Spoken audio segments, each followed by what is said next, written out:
The wind carried the scent of salt and freedom as Ethan stood before the gleaming seaside mansion, its ivory walls glowing under the setting sun. The rhythmic crash of waves against the rocks below echoed like applause, as if the ocean itself was celebrating the moment with him. After 33 years of struggle, sacrifice, and quiet determination, he had finally done it. He had given his parents the life they had always dreamed of. Ethan had grown up in a one-bedroom apartment above his father's small repair shop. Every night, he had listened to the creaking of old pipes and his mother's tired sighs after long shifts at the diner. They never had much, but they had love, and that love had fueled his ambition. He studied by candlelight when the power was cut off, worked 2 jobs to afford college, and spent years building his name as an architect. Every sleepless night, every missed party, every scar on his heart, all of it had led to this moment. As his parents' car rolled up the gravel driveway, Ethan's heart pounded like it did when he was a boy waiting to show them his report card. His mother stepped out first, her silver hair fluttering in the breeze. His father followed, older but still tall, his strong shoulders now slumped with age. Ethan smiled, trying to hold back tears. "Happy 50th anniversary," he said softly, handing his mother a small velvet box. Inside were 2 golden keys, engraved with their initials. For a moment, there was silence, the kind that swells before joy bursts free. His mother's eyes shimmered with tears as she stared at the mansion. "Ethan, this can't be real," she whispered. "You didn't have to, I wanted to," Ethan interrupted gently. "You gave me everything when you had nothing. It's my turn now." His father's hand rested on his shoulder. "Son, this is too much," he said with a shaky laugh. "We can't accept—" "Yes, you can," Ethan said firmly, smiling through emotion. "It's yours, both of you, forever."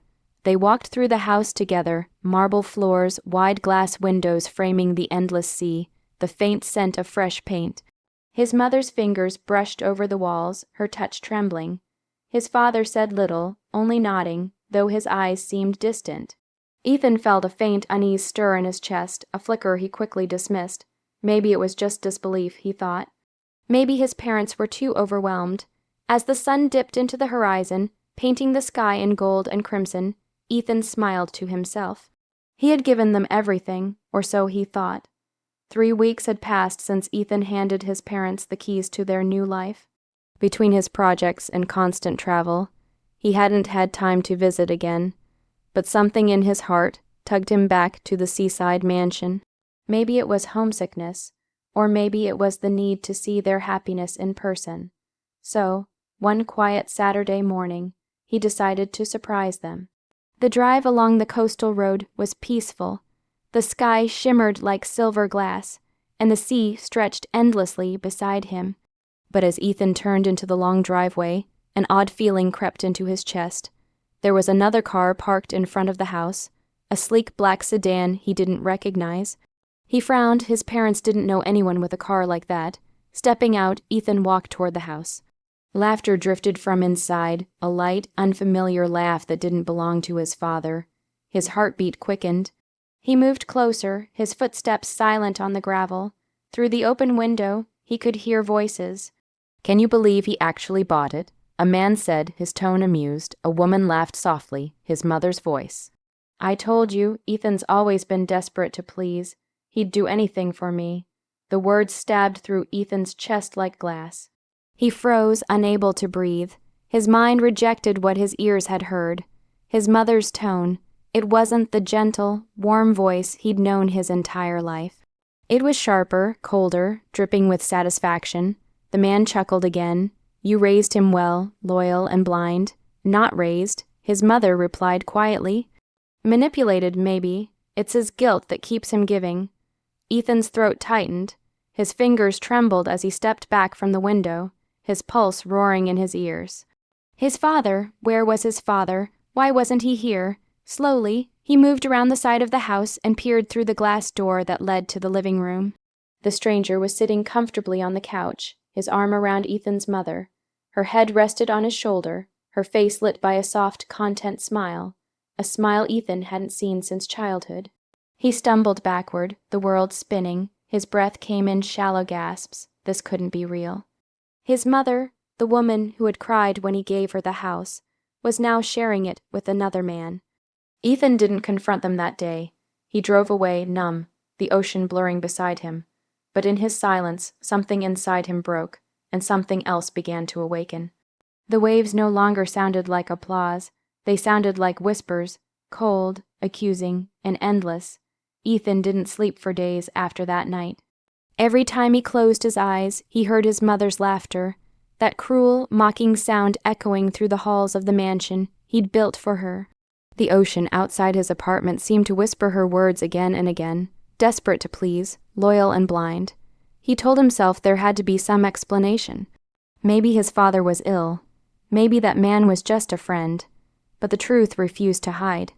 On the fourth day, he drove back to the Seaside house, not to surprise them this time, but to confront the ghosts that had taken over his peace. When he arrived, the stranger's car was gone. His mother answered the door, her expression instantly stiffening. "Ethan, you should have called. I didn't think I needed permission to visit my parents," he replied quietly. Inside, the air felt heavy. His father was nowhere in sight. Family photos that once sat on the fireplace were missing, replaced by new ones of his mother alone. Ethan's pulse raced. "Where's Dad?" he asked. Her eyes flickered. "He went to stay with a friend for a while. He needs rest." Ethan stared at her. "A friend," his voice trembled, anger rising. "You mean the man who was here last week, the one you were laughing with while my father disappeared?" For a moment, her mask cracked. Her lips trembled, then hardened. "You shouldn't eavesdrop on things you don't understand." "Then explain it," Ethan snapped. "Who is he?" She turned away, her voice dropping to a whisper. "Your real father." The world tilted. "What?" She finally faced him, eyes wet but unrepentant. "I met him before I married your stepfather. When I got pregnant, he left. I told your stepfather you were his, and he raised you like his own. He never knew the truth, and neither did you, until—" Now, Ethan stumbled back, the weight of her confession crushing him. The man he called Dad. The man who'd sacrificed everything, who'd taught him kindness, who'd held him through every storm, wasn't even his father. And the woman who had given him life had built it on a lie. "Why tell me now?" he whispered. Her gaze hardened again. "Because he's back, and I deserve a second chance. You wouldn't understand. Love makes you do things." Ethan laughed bitterly. "No, Mom, greed does." He left without another word. Outside, the sea roared like thunder, swallowing his tears. Somewhere deep inside him, grief began to turn into something else, something colder, sharper, and far more dangerous. Revenge had begun to bloom beneath the waves. Months passed, yet the wound refused to heal. Ethan buried himself in work, but every design he drew carried the same shapes, walls closing in, windows looking out toward a stormy sea. No matter how far he ran, the mansion haunted him. It wasn't just a house anymore. It was a monument to betrayal, his mother's lies, his father's absence, and his own foolish love. But Ethan wasn't the same man who had handed over those golden keys. He had learned that revenge didn't need to come from anger. Sometimes the sweetest vengeance came wrapped in calm, deliberate grace, so he made a plan. For his parents' delayed anniversary celebration, Ethan announced he wanted to host a grand family gathering at the mansion, a dinner to honor their legacy. His mother eagerly agreed, unaware of what he was truly preparing. Over the next few weeks, Ethan quietly sent invitations to relatives, family friends, and a few local journalists who admired his architectural work. Everyone wanted to see the famous mansion gifted by the successful son. The evening arrived, painted in gold and candlelight. The mansion looked breathtaking, flowers draped over railings, lights reflecting off the ocean below. His mother wore a pearl dress, radiant beside the same man who had shattered their family's truth. She looked proud, almost victorious. Ethan raised his glass. "To my parents," he began, his voice calm and steady. 50 years of love, sacrifice, and truth." The guests applauded. His mother smiled until Ethan clicked the remote in his hand, the lights dimmed, a large screen behind him flickered to life. A series of photos appeared. His mother and the stranger together in the mansion, laughing, holding hands. Then came snippets of recorded conversations, her voice echoing through the room. He'd do anything for me.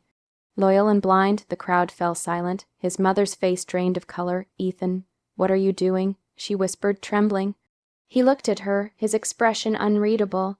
I'm showing them the truth, the one you hid from everyone, including me. Gasps spread through the room. The man beside her stood frozen, shame clouding his face. Ethan continued softly, You wanted a mansion by the sea. Now it's all yours, every lie, every secret, every wave to remind you what it cost.